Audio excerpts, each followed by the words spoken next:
नमस्कार, जय हिंद। आप सभी का स्वागत है फिर से आपके अपने चहीते चैनल पे। जैसा कि आज आपको दिख रहा है टॉपिक कुछ हटके है। आज थोड़ा करंट एनालिसिस, और करंट एनालिसिस क्यों, आपने थंबनेल में देखा ही होगा कि क्या अब हम लोगों की जान खतरे में है। मीन्स ओजोन लेयर में फिर से डिप्लेशन देखने को मिल रहा है, और जहाँ पे वहाँ डिप्लेशन देखने को मिल रहा है, छेद कहते हैं ना कि ओजोन में अगर छेद हो गया तो हम लोग जी नहीं सकते। तो बस उसी का एनालिसिस है। कल का ही हालिया रिपोर्ट है जिसमें कि बताया गया है कि ओजोन में फिर से छेद हो रहा है। तो छेद हो रहा है तो किस तरह से वो हम लोगों को अफेक्ट करेगा और हम लोग किस तरह से उससे बच सकते हैं, वही है आज हमारा चर्चा का विषय। देखिए यहाँ पे लिखा भी हुआ है, ozone hole probably getting larger instead of healing as previously claimed. ये स्टडी कहता है, और ये कहाँ का स्टडी कहता है, तो न्यूजीलैंड। नाम आप सुने होंगे, वर्ल्ड कप चल रहा था तो सबको याद ही है न्यूजीलैंड के बारे में। बदला हमने लिया लेकिन फिर वापस से बदला कोई काम का नहीं रहा। तो न्यूजीलैंड जो है वो वहाँ से एक रिपोर्ट जारी की जाती है जिसमें बताया क्या जा रहा है कि जो ओजोन का होल है, जी हाँ आप ध्यान से सुन रहे हैं और ध्यान से सुनिए भी, सुनने लायक बात है। ओजोन का जो होल है वो डिप्लेट होते जा रहा है, और ज़्यादा जो हम लोग बोलते हैं ना ओजोन का लेयर, वो धीरे धीरे जो है खत्म होते जा रहा है। रिपोर्ट हमारी न्यूजीलैंड की एक संस्था से जारी की गई है। तो सबसे पहले हम लोग क्या समझते हैं, तो हम लोग एक फैक्ट समझते हैं, और वो फैक्ट क्या है, यहाँ पे लिखा है, new researches has claimed that the ozone layer hole cover the Antarctic might be getting larger। आप सभी को पता है, हमारे ओजोन की बात करें तो ओजोन का हम लोगों को पता कब चला, तो लगभग 1985 के आसपास, जब रिसर्चर्स रिसर्च कर रहे थे लगातार अंटार्कटिक रीजन में। तो अंटार्कटिक के रीजन में पता क्या चला कि वहाँ पे एक बार जब पहली बार हम लोग रिसर्च को रखे 1985 के आसपास, तो 40% जो है वहाँ पे दिखाया होल का। फिर अगले साल, क्योंकि रिसर्च हर साल जो है लगातार चलते जा रहा था, तो अगले साल हुआ तो फिर पता चला कि ये 60% हो गया। मीन्स ये रेगुलर इंक्रीमेंट हो रहा था। और फिर ये बात जाके बताया गया नासा को, और नासा फिर इस पे जो है रिसर्चेस किया, और आपको पता होगा जस्ट 1986 में ये क्लियर हुआ कि ओजोन का लेयर जो है, ओजोन का जो होल है वो बढ़ रहा है। और 87 में ही एक ट्रीटी, जो कि हमारे पूरे वर्ल्ड के जितने कंट्री हैं 198 कंट्री, सब ने इसमें साइन किया और इस पे काम होने लगा, और काम बहुत ही अच्छा चला। ओजोन का जो हम लोग होल था काफ़ी हद तक कवर भी कर लिए थे। आप सभी को पता होगा होल होने का मेन कारण क्या था, CFCS का मतलब क्लोरोफ्लोरोकार्बन। और सबसे बड़ी चुनौती हम लोगों के पास क्या थी, इसका इमिशन को कम करना, और हमने किया भी। ये मिलता कहाँ था, तो जेट प्लेन्स हो गए, मतलब एरोप्लेन भी बोल सकते हैं, फिर रेफ्रिजरेटर हो गया, इन सभी से हम लोग क्या रिलीज करते हैं, तो CFCS। और ये क्या कर रहा था, ओजोन के लेयर को धीरे धीरे डिप्लेट कर रहा था। तो हम लोग इसका प्रोडक्शन पे बहुत ज़्यादा हद तक कंट्रोल किए, और जितना भी वहाँ पे होल था वो कवर ठीक ठाक हो ही रहा था। लेकिन कल फिर से आया एक चौंकाने वाला न्यूज़, और चौंकाने वाला क्या था, तो 21 नवंबर को एक न्यूज़ पब्लिश होता है न्यूजीलैंड के थ्रू, और कहता है कि ओजोन लेयर का जो होल है वो बड़ा होते जा रहा है, गेटिंग लार्जर। अब यहाँ पे जो है हम लोगों को ये समझना होगा। तो ये रिपोर्ट आप लोग देख सकते हैं, the New Zealand researchers behind the study publish in the journal nature communications on Tuesday, means कल के ही दिन 21 नवंबर, argued that ozone level have reduced by 26% since 2004। 2004 तक तो सही चला, वो रिड्यूस्ड हो रहा था, लेकिन उसके बाद क्या हुआ, core of the hole of the Antarctic spring time. अब ऐसा क्या हो गया उसके बाद कि ये रिसर्च को पब्लिश करना पड़ा। तो जब 2004 की बात करते हैं तो वहाँ पे क्या देखने को मिला, तो वो होल जो है कम होने के बजाय बढ़ने लगा। तो उसी पे सारा है रिसर्चेस। अब इस रिसर्चेस को देखने से पहले एक चीज़ हम लोग ये जानते हैं कि एक्चुअली में ओजोन जो है वो बनता कैसे है। जब हम लोग बात करते हैं ओजोन की फॉर्मेशन की, आप सभी को पता है अगर ओजोन ना हो, ओजोन नहीं होगा, तो सन से हार्मफुल रेज आते हैं। कौन कौन से, जैसे हम लोग कहते हैं यूवी रेज, इंफ्रारेड, विजिबल के बारे में तो हम लोग जानते भी हैं। कैसे जानते हैं, तो विजिबल वही है विवियोर, हम लोग नाम सुने होंगे विवियोर, जो विजिबल स्पेक्ट्रम होता है, ये काइंड ऑफ एनर्जी है, सारा एक स्पेक्ट्रम है। लेकिन यहाँ से एक रेज जिसको हम लोग नाम देते हैं यूवी रेज, ये भी रिलीज हो रहा है। अब अगर यूवी रेज की बात करेंगे तो यूवी रेज तो पूरे नेचर के लिए हार्मफुल है।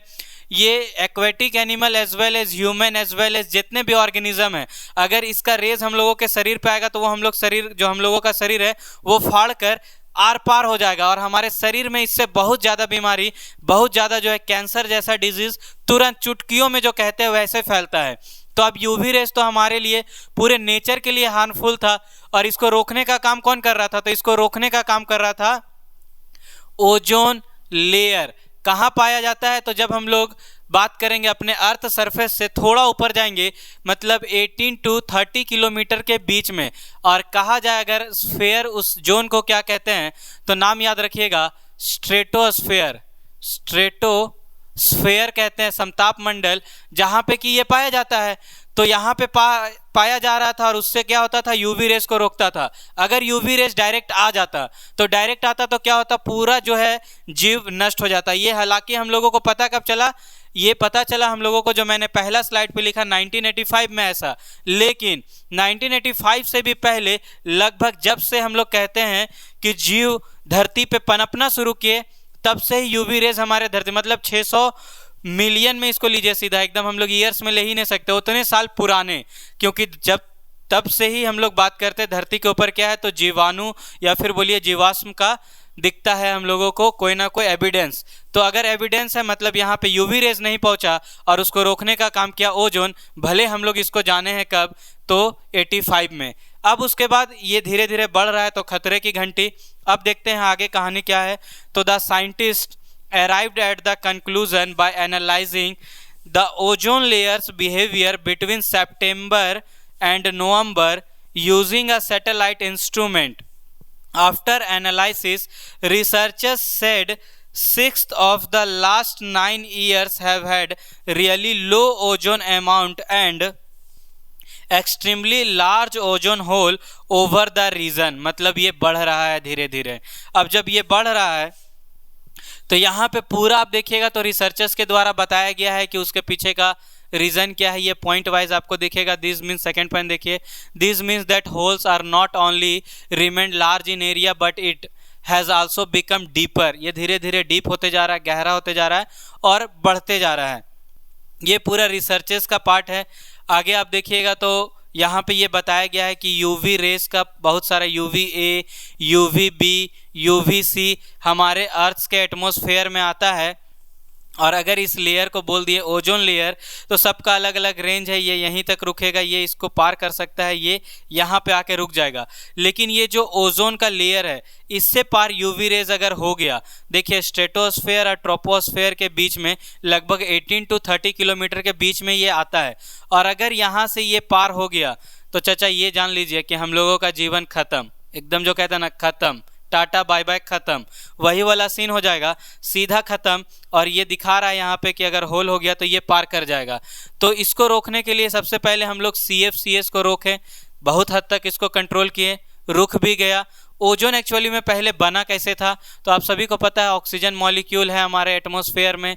और हाई टेम्परेचर में क्या होता है, जब टेम्परेचर आप बहुत ज़्यादा दीजिएगा तो ये टूटता है और यूवी रेस के प्रेजेंस में सिंगल नेसेंट ऑक्सीजन के रूप में, हम लोग कहते हैं इसको nascent oxygen.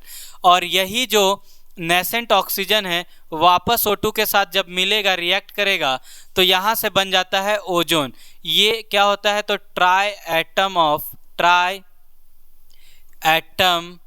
Try atomic oxygen. ये ऑक्सीजन का 3 मॉलिक्यूल, 3 अणुओं को एक साथ मिला देंगे तो बन जाता है हमारा ओजोन।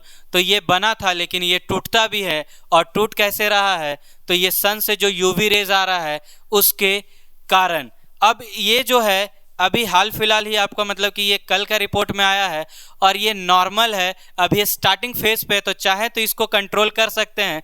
तो हम लोग एक बात जान लीजिए, जान जो खतरे में है वो खतरे में नहीं है, इसको कंट्रोल हम बहुत हद तक हम लोग चाहे तो कर लेंगे अभी स्टार्टिंग फेज पे, लेकिन फिर भी तैयारी तो करनी पड़ेगी। अब यहाँ पे कहा कि ये तो ठीक था, CFCS से लड़ लिए, लेकिन क्लोरीन और ब्रोमीन एटम जो है वो जैसे ही ओजोन के कांटेक्ट में आता है स्ट्रेटोस्फेयर में, तो वो फिर उसके साथ एक मॉलिक्यूल बनाता है जो कि डिप्लेट करने का काम करेगा। किसको?